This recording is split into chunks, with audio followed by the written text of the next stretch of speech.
প্রিয় দল মিশরকে অন্যায়ভাবে হারিয়ে দেয়া হয়েছে, তাই তো রেফারিং ও পক্ষপাতিত্বের অভিযোগ তুলে এবার ফিফা সভাপতি ও রেফারির বিরুদ্ধে মামলা করতে নোয়াখালীর এক থানায় হাজির মোহাম্মদ রাকিব নামের এক তরুণ। তার এই কাণ্ড এখন নেট দুনিয়ায় ভাইরাল। আমি চাই যে এটার সঠিক তদন্ত করে ফিফা সভাপতি জিয়ান্তিনের বিরুদ্ধে মামলা হোক এবং ওই যে টিমে যারা রেফারি ছিল সবার বিরুদ্ধে আইনানুগ ব্যবস্থা নেওয়া হোক। শুধু তাই নয়, পূর্ব পরিকল্পিতভাবে জালিয়াতি ও কোটি কোটি মানুষের আবেগ নিয়ে খেলা করার দাবি তুলে ওই তরুণ ৫ কোটি টাকা ক্ষতিপূরণও দাবি করেছেন। আমি যে মানসিক আঘাত পাইছি, যন্ত্রণা পাইছি, সেখান থেকে আমার মনে হয়েছে এটার জন্য পুরোপুরি দেওয়া হচ্ছে ফিফা এবং যে ওই ম্যাচের রেফারি সে, এবং আমি এই জন্য তাদের কাছে ক্ষতিপূরণ দাবি করতেছি। রাকিবের দাবি, আর্জেন্টিনাকে সকল ম্যাচে অনৈতিক সুবিধা দিয়ে জিতিয়ে দেয়া হয়েছে।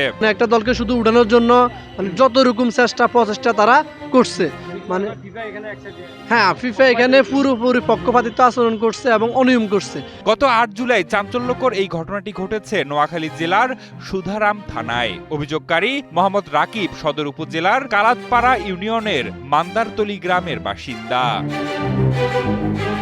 অভিযোগে রাকিব উল্লেখ করেন, ফিফা কর্তৃপক্ষের এমন চরম পক্ষপাতিত্ব এবং রেফারিং এর নামে জালিয়াতির কারণে ফার্ম ফ্রেশ পাস্তুরিত তরল দুধ, বেশি ভালো দুধ। তিনি এবং বিশ্বজুড়ে ছড়িয়ে থাকা কোটি কোটি মিশর সমর্থক চরম হতাশা ও মানসিক যন্ত্রণার সম্মুখীন হয়েছেন। আমি ক্ষুব্ধ এবং মানসিকভাবে খুবই আঘাত পাইছি। আপনারা কয়েকদিন আগে দেখছেন যে এক ব্রাজিল সমর্থক শুধুমাত্র মানসিক আঘাত পেয়ে সে আত্মহত্যা করছে। তো সেক্ষেত্রে আমার পরিস্থিতি অনেকটা সেম হয়েছে, কিন্তু আমি ওইখান থেকে ঘুরে দাঁড়াই। এছাড়াও অভিযোগে ফিফার সভাপতি ও ম্যাচ রেফারি ছাড়াও আরও ১৫ থেকে ২০ জন ওই ঘটনায় জড়িত বলে উল্লেখ করেন রাকিব। এ বিষয়ে সুধারাম থানার ভারপ্রাপ্ত কর্মকর্তা মোহাম্মদ কামরুল ইসলাম ওই তরুণের অভিযোগ নিয়ে থানায় আসার সত্যতা নিশ্চিত করে জানান, এই অভিযোগ তাদের নেয়ার সুযোগ নেই। পরে ওই তরুণকে বুঝিয়ে বলা হলে তিনি অভিযোগ নিয়ে চলে যান। অন্যদিকে এমন দাবিকে হাস্যকর মনে করেন এক আর্জেন্টাইন সমর্থক এবং একই সাথে অভিযোগকে ভুয়া ও ভিত্তিহীন বলে মনে করেন তিনি বলেছেন ব্রাজিল হারার পরে উনি মানসিকভাবে আঘাত পেয়েছেন।